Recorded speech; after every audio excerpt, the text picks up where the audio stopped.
This episode is brought to you by the Weather Channel app. Did you know the app can help you forecast more than just the weather? With allergy tracking and flu risk mapping. So you know when to stay inside and load up on podcast. As well as air quality and UV indexing. So you know when to get outside, load up on sunscreen and podcast. Forecast more of what you love with the Weather Channel app. This content may not be suitable for all audiences. Listener discretion advised. With nothing but the faint noises of crackling and scattering of animals in the woods, we are starting to panic at this point. I couldn't understand why my dad didn't want me talking to the nice man who only gave me tractor rides, gave me lollies and hugs and sometimes the occasional sandwich. This was an ungodly sound that I've never heard in my life. From Disturbed Media, join your host, Chad, for true tales of horror, bizarre happenings, and unexplainable events. This is Disturbed.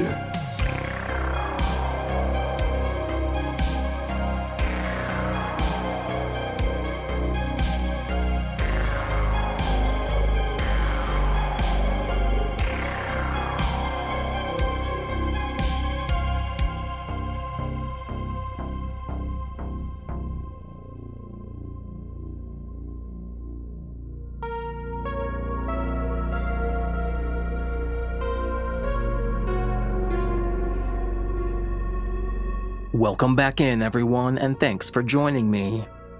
This week, I'm bringing you 4 true, horrifying tales that will frighten and disturb. So sit back and listen close as we dive into the horror.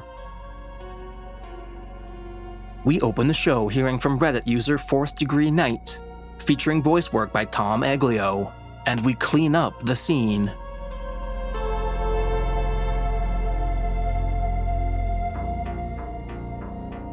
Some of my previous posts regarding my experience doing crime scene cleanup work, or trauma scene work as we called it, generated a lot of people messaging me asking me to write up more stories from my past. I used to do this work in the early 1990s and ran into all kinds of situations such as accidental deaths, suicides, fire deaths, explosions, homicides, unattended deaths, and pretty much any messed up situation that could happen inside of a home or structure. One of my first calls when I started doing this work, it was probably around like 1993 to 1994, was to a really, really rich, fancy home. The home was located in a very wealthy area of Los Angeles up in the hills area, and it was a huge home with a lot of land surrounding the home. This was the first time I ever saw an elevator in a home. I never met the homeowner or actually any representative from the person who owned the home, as all of the paperwork was done via fax. I think it was owned by an Asian family, but couldn't be 100% sure. I only thought this at the time due to the furnishings and stuff inside the home. The home was pretty much emptied out of most of the personal contents prior to our arrival, so I didn't see any family photos on the walls. The home was so huge that you could get lost inside. Up to this point, I had never been inside a multi-level home, much less one with so many bedrooms, game room, indoor pool, bar, dens, family rooms, basements, and I think a 6-car garage, if I remember correctly. Anyway, we started work on this one really late in the evening. It was once a crime scene, but by the time it was released to us, there was other damages that I couldn't explain. I assumed that the person was killed in the master bathroom as there were signs of trauma and some bullet holes in the bathroom shower and surrounding walls. Not much blood and that kind of stuff to clean up, as I think the person must have died in the huge walk-in shower. What was odd was that I don't know if the shooter turned on all the water faucets in the house because there was water damage all throughout the house, kind of like Home Alone Wet Bandit stuff. There were areas where we had to remove wet drywall, wet carpet, baseboards, wood flooring, wet ceilings, and cabinets. Since this was all over this huge house and my crew at the time were just about like 5 of us, we split up doing different areas. This house was so big that you couldn't hear each other from different areas even if you were screaming. But we all carried these old Motorola walkie-talkies that we could call and communicate with each other for miles. One of the issues we were dealing with was that in certain areas of the house, the lights were off. I think prior to us coming out, an electrician shut off power in different areas because electrical components got wet. We all decided that using the elevator wasn't a good idea, and we just used stairs, and walking through the different areas of the home was completely dark. We thought about using our generator, but the house was too big and there were so many rooms, so we just ran extension cords with light to areas we needed, but this still didn't light up enough of the house. I remember 2 of our guys were working on the upstairs. I think you would call it 3rd or 4th floor. the area where the murder took place. Another guy was working by himself in what looked like a bar, indoor nightclub area, removing wet cabinets and flooring. Another guy was working on this huge walk-in closet, tearing out wet carpet and drywall from floor to ceiling. I started working in a basement area. There was some ceiling and walls that needed to be removed.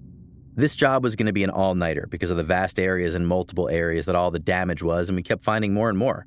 Also, everything that we removed that was damaged was a long trek to take it out of the house and down the drive to our trucks, adding to the time it took. So why is this a scary or creepy story? Well, imagine being in this huge home where a murder took place, for one, but as we go on through the night working, we started hearing and experiencing things. Our old radios would do a beep-beep chime when someone was about to say something over the air. Since it was only our company that had these radios, it wasn't random interference from outside sources, and we hadn't experienced such things before, but as the night went on and we were working, we kept getting alerts that someone was about to talk, so I and others would drop what we were doing and listen for after the beep-beep, like for someone to say something, but no one spoke. Okay, so maybe the guys were fooling around with the radios. I was making my way with a trash can of debris out of the basement as I didn't want to make my trash too heavy to carry out. I made several loads, and it was a summer night, so getting out in the cool summer air was also a benefit. One of these trips, I had to go up the stairs from the basement and down a long hallway. I believe to my right was an opening to a larger living room type room, and to my left were some windows to the outside, but further down was the door that I needed to take to exit and take my debris out. One of these trips, the lights all went out.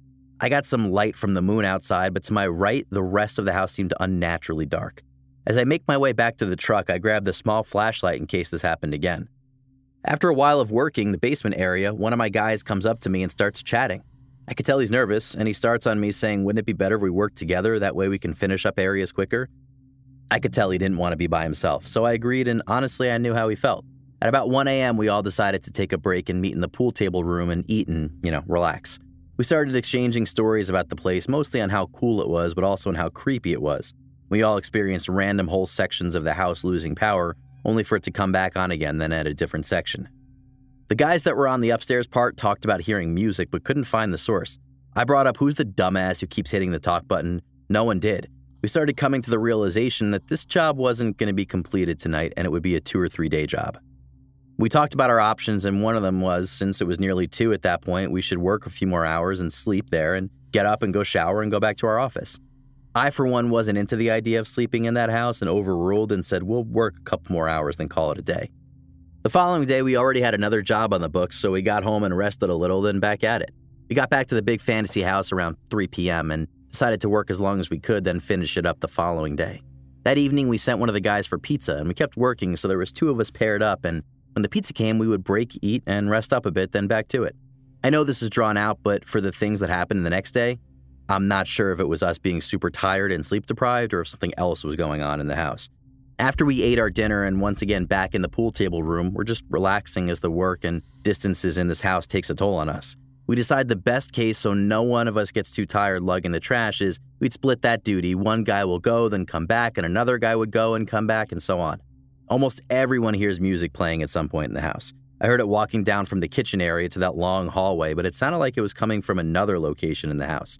Another guy heard it coming from upstairs in the master bedroom area, but when you got up there, it sounded like it was somewhere else. Okay, just music, no big deal. One of our guys called this over the radio as he was making his way back from taking debris to our trucks and said, hey, was someone over in the kitchen pantry room? We were all saying no, and why? He said the door's open and it wasn't before. We joked with him that he was probably hungry. It was about midnight at this point, and I was working in one of the extra bedrooms that had its own private bathroom. This area was down a long hallway that had a few other rooms and ended in a den-type area. I was with one of my guys, and we both jumped as we heard a loud bang. It sounded like something big and flat hit the ground, kind of like if you knocked over a large piece of furniture, and I got on the radio and checked on my guys, thinking they broke something, and everyone said no, that they hadn't broke anything, and no one else heard it. My coworker and I sure did, so we go down the hallway and look around. Maybe a picture fell from the wall or something, fell over, but there was nothing. One of the last trips from that area, my coworker took the debris to the truck, and I was left alone in the room waiting for him to return, and the lights go out. I'm sitting here in this room in the dark. All down the hallway is pitch dark for some reason, not even enough light from the moon. He took our flashlight with him. I start to make my way out of the room, going down to the den area that led to a larger open room, then from there to a living room and dining room, then onto the kitchen, and I start to see the light from the pool table room, so I start to make my way over there, then those lights go out. I get on my radio and call out that all the lights on the second floor are out. I start to hear someone walking towards me coming from the living room area, and thinking he was my coworker, I call out to him and didn't get a response. I stood there in silence. Then I start to see a flashlight moving around, and it's another coworker. He said that in his area the lights were on and heard me yelling for him. I didn't yell, I only had called on the radio. Just as we are talking, the lights come back on. My coworker with the trash can and the flashlight comes back in. The last and final day we go out to finish, I canceled our schedule so that we could finish the job in the light of day, no more evenings or middles of the night working or being in that house. After we were all done, we started exchanging stories about it, and one guy said that he swears he heard me yell for him. I promise I didn't, probably because I was frozen. The lights turning off and on was everywhere. It wasn't like an electrical issue, but someone messing with us. One guy said he went to use one of the only functioning restrooms and saw someone walk by when he opened the door, and it wasn't one of us. One of our guys claimed he heard footsteps in another room. We all heard the music, and one thing about the music is we all heard a different type. I hear what sounded like classical music, like Chopin or Mozart. Another one said it sounded like country music, but he couldn't make out the lyrics. We were all like, what the was that about?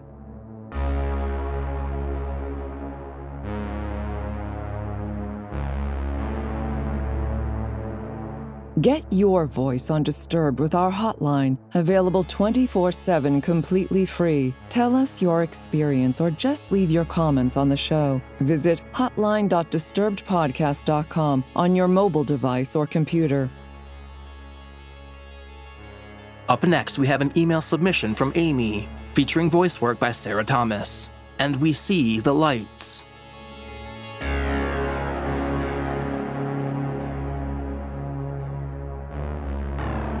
I'm from Australia, the western suburbs of Sydney specifically. I live roughly a 2-hour drive from Aglio State Forest.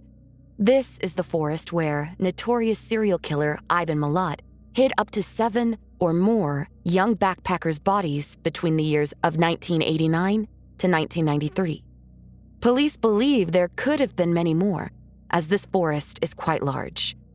We like to call it the murder forest. The forest is still open to the public for camping and recreational activities.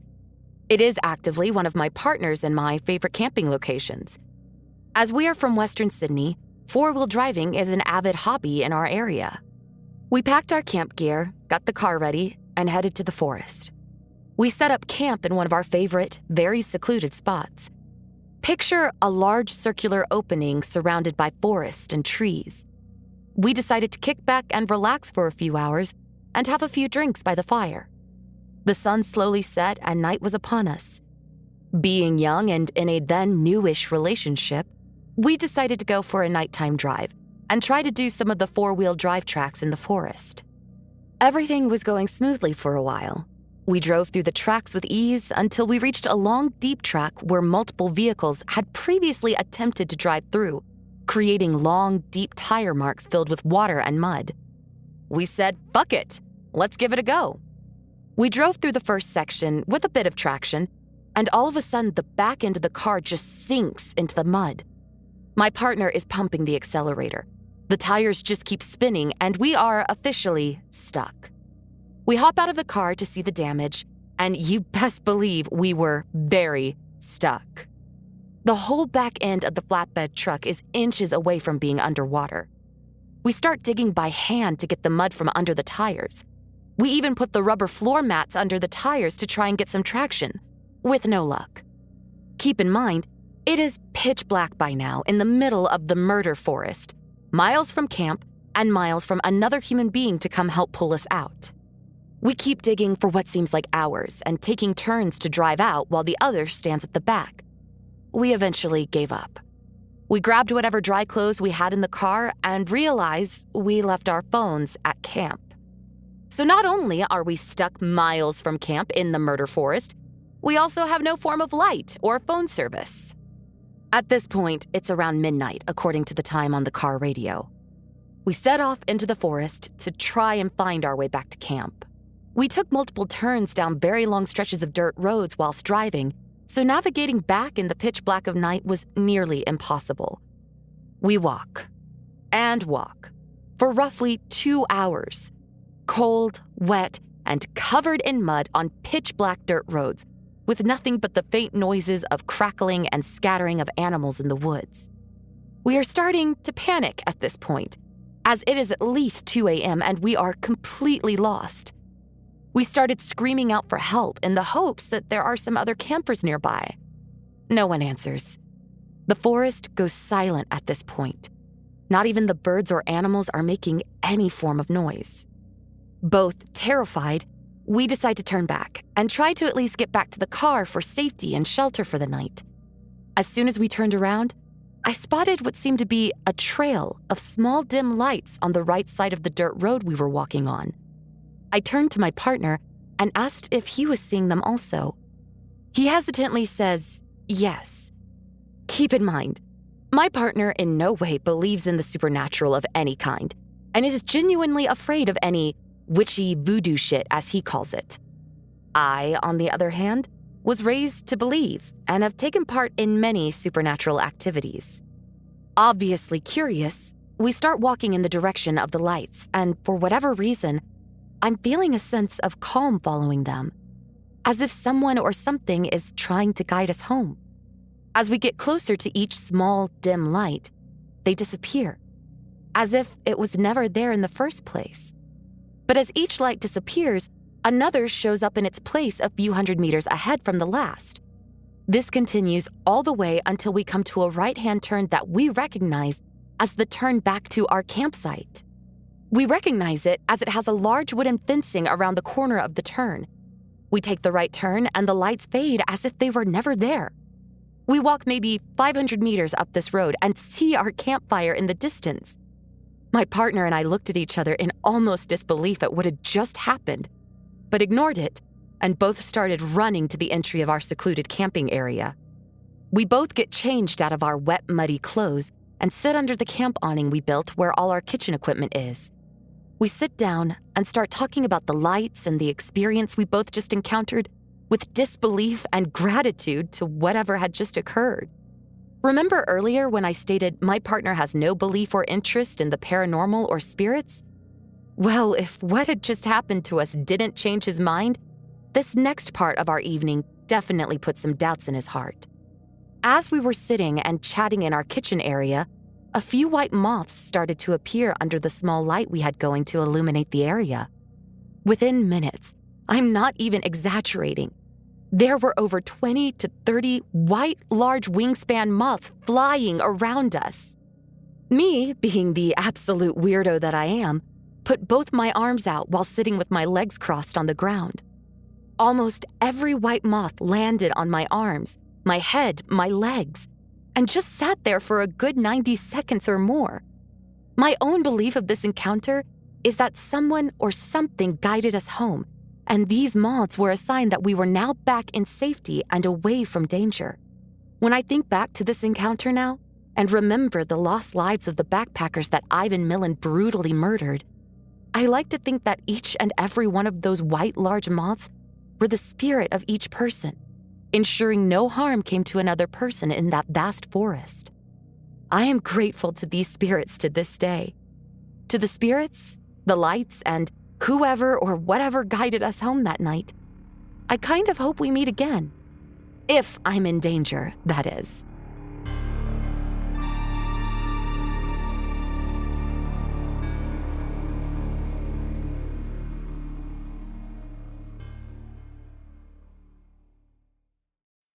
You're listening to Disturbed.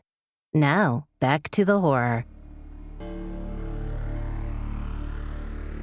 Next up, we check in with Reddit user BabyPink93, featuring voice work by Tanya Eby, and we get groomed.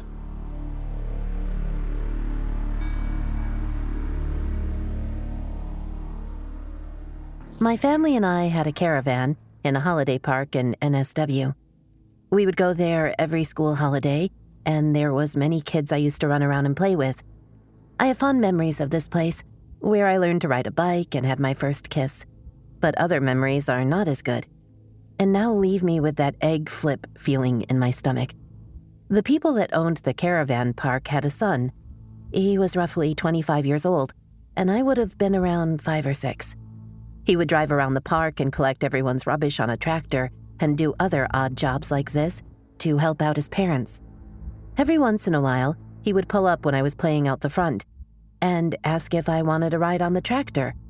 I, being young and naive, of course accepted and jumped on, because what child doesn't want to ride on a tractor? This was back in the days where parents would let their children play in the streets without much supervision, and you just came back home when the streetlights came on. One day, when he dropped me back to our van, my dad came storming out, grabbed me by the arm, and yanked me off the tractor. Without saying a word to the man, he took me inside and told me to never, ever hang out with him again.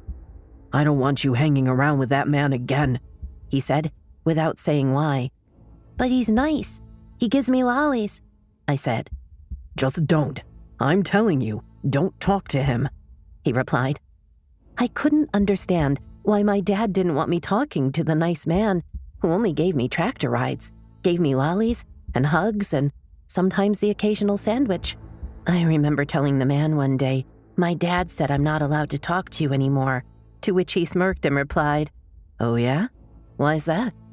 Fast forward nearly 13 or 14 years later, my family and I are watching the news when the man's face flashes across the screen attached to a story where he had killed 2 people and is now serving time in prison. My dad said, look at this. I knew he was bad news. There was always just something about him. Do you remember when he used to take you around on the tractor?" My blood ran cold and my stomach dropped. The most disturbing part? He killed people with pills he would call his lollies. Please always listen to your parents. My God, I would be dead by now if it wasn't for them.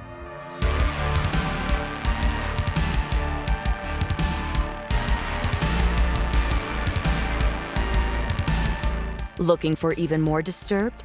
Join us on Patreon for ad-free listening, shout-outs, and Disturbing Calls bonus episodes at patreon.com/disturbedpodcast. Apple users can subscribe to Disturbed Media Premium directly in the Apple Podcasts app.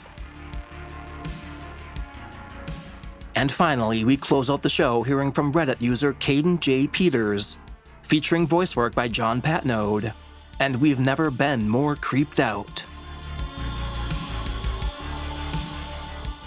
Locational context. I live on a farm on the side of a mountain in the middle of nowhere in British Columbia's interior. No cell service, neighbors are beyond shouting distance. A very on-your-own lifestyle out here. My trailer is at the top of this property next to a barn surrounded 360 with forest except for the little road up here. The mountain, Mount Ida, has a long history with the Aboriginal people of my area. I've been told stories of the mountain since I was a kid. Basically, the summary of every story is, people are banished from the mountain because the spirits make it too dangerous. All sorts of weird things have been seen and have happened on this mountain. Last night, around 10:45 p.m., I heard 3 sets of sirens rush by the road. Out here, you never hear sirens. In my accumulative 15 years here, I've heard 1 siren, and it was earlier this week. Basically, it just intrigued me at that point. Wasn't until about half an hour later or so, and my power cuts out. I'm already in bed at this point. Lights were out. Only way I actually noticed was because I had no Wi-Fi. Now that's always a heart stopper, because out here, no Wi-Fi means I'm entirely on my own. This makes me anxious for sure, but I'm more worried that I won't be able to call the fire department if something catches on fire than anything. Then, out of nowhere, I hear this super sharp and loud cry, like a kid who just crashed on a bike. Hysterical crying from what sounds to be a young child. My dogs are going absolutely nuts at the door. Now, if you're familiar with cougars or mountain lions, you should know that they can often mimic a child crying, and scary accurately too. So, laying there as the tension builds, I'm just telling myself it's a cougar. That's all it is. Just a cougar. For me, that's the best case scenario right now, that it's just a cougar. Dogs have finally calmed down, and I'm still just trying to get some shut-eye when I hear the second sound. This was an ungodly sound that I've never heard in my life. this one sounded like a mix of every horror movie monster all in one. I can't even describe it. It was about 5 seconds of pure screeching, like a demonic banshee with the vocal cords of a T-Rex. The bass to it shook my bed. It was as if there was a concert-sized sound system hiding in the forest blasting zombie vomit. I could taste my heartbeat at this point. My dogs are acting like rabies-ridden pit bulls towards the door, snarling and growling like whatever just screamed was on the other side of the door. I didn't know what to do at that point. Couldn't call or get in contact with anyone. Lights are all off. I'm just laying there in the dark, utterly and completely scared. I was not about to get up and go investigate. It's the middle of winter, of course, too. I just laid there, checking my phone every 30 seconds, seeing if the Wi-Fi came back. Nothing else came after, though. Just ended up falling asleep at some point. As of this morning, everything is back to normal. Nothing creepy going on. Power's back on. Made a post in the local Facebook group. Nobody else in the area heard anything, and only a few lost power as well as me. So, take it as you will. Cougar in heat? Bigfoot coming out of hibernation? 1,000-year-old native ghost trying to tell me to get off his land? I'm not a very paranormal guy, and I've no idea what it could have been at this point. Would love to hear your thoughts, ideas, or questions. Update. Time to update and answer a few questions and ideas from everyone. So, to start, it's been confirmed the sirens and the power was lost due to a motor vehicle incident into a power pole a kilometer or so down the road. Strangely enough, I've also found out that the other siren a week or so ago was also responding to an MVI, but in almost the exact same spot. So take that as you will. I also decided to open Reddit for the first time to see all the comments at about 1 in the morning. Terrible idea. You guys have all scared the crap out of me even more. But thank you as well. General update. Yes, to everyone mentioning it, I do have a generator. Problem is, it's up in the barn along with the Wi-Fi router. Definitely was not going to even open my bedroom door, let alone go outside after hearing that and go into the dark and creepy barn to screw around with the Jenny. I've also checked around the walkable vicinity. No tracks or anything of interest that I found. Although I didn't want to go searching through the forest for tracks, to be completely honest. As for gun protection, I would absolutely love to have a gun for this exact reason, but it's a hassle in Canada, and even if I did decide tomorrow was the day, it's a long process, and I probably wouldn't have a gun till next winter, so that won't help me now. Cougar? As I said, the first one was definitely a cougar in my opinion. I've heard many cougars throughout my life, and they've made a lot of weird noises, but that second one, I just have a tough time accepting that noise as a cougar. In the defense of it being a cougar in heat, though, the weather has been absurdly strange and very warm. Usually it's about -15 this time of year, but it's sitting at around 0 these past few weeks. This could cause some animals, including cougars, thinking it's spring, concluding to some weird behavior. Government lab? I have to unfortunately say this is most likely not the case. I've explored a lot of the mountain as trails in my back 40 go into Crown Land and up to the rest of the mountain. It's just lodging and trails up there. My area is very boring, and you would notice any type of suspicious vehicles coming in and around here. Unless they're sneakily driving around mid-2000s rusted-out F-150s, because that's about 3/4 of the vehicles out here, myself included. I would really like to believe that it was some crazy one-off wild animal sound that was just freakishly close to my trailer. But a lot of these Bigfoot theories are very similar to what I experienced. I don't even want to think of the skinwalker some of you are mentioning. Last night was okay. There was no noises, and dogs stayed calm all night. Let me tell you though, I fell asleep with a podcast playing just to distract myself from the quiet. I'll keep everyone updated if I have another experience or encounter out here.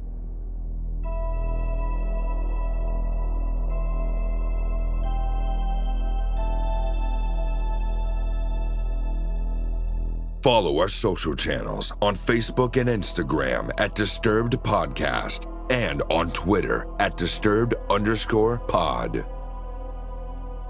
Don't forget you can send in your own true terrifying tale at disturbedpodcast.com/submit. If you'd like to support the show and gain access to bonus episodes, ad-free content, and early releases, visit patreon.com/disturbedpodcast. And a big thanks to our newest supporters, and we got a lot of new ones from our recent Disturbing Calls episode. Jasmine Kearns, Ashley Harris, Charissa Dione, Gustavo Romero, Emily Farr Rayner, Kelsey S., Joseph Kennedy, Wes Parker, Rebecca Roskally, Sophia Uloa, Great Plains Traditional Bow, Tori Adams, Thomas Collins IV, Sarah Murphy, Chantel Moat, Madeline, Saudi Booth, Black Lotus, and plenty more that we're going to shout out next week. Thanks to all of you for supporting the show. Music by Carl Casey at whitebataudio.co.ag. Thanks for listening. We'll be back next Thursday with a brand new episode. And don't forget to stay safe out there, y'all.